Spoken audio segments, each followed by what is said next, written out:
How to create a GIF on CapCut. Hello guys, this is Atticus and welcome back to another tutorial video. In today's video, I'll teach you guys how you can create a GIF on CapCut. So without any further ado, let's dive right into it. So creating a GIF is a lot easier than you think. First, open up your CapCut.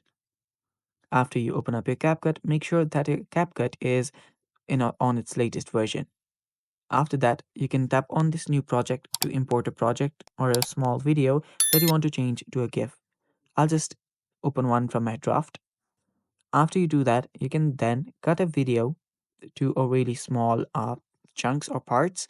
And as GIFs are small and really small videos, what you can do is you can simply cut the video till it fits your required length. So let's do that here. Let me back.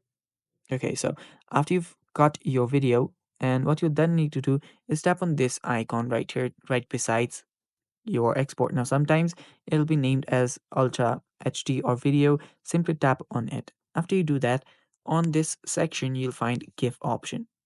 Tap on GIF. After you do that, you'll see the standard option, and you can select the standard, or if you have the pro version, you can choose the higher versions as well. After that, you can tap on export and you'll have to watch an ad, but after you watch the ad you'll have exported your GIF from CapCut, and it's that simple. And that is all for today's video as well. Thanks for watching, stay tuned for more, and bye bye, take care.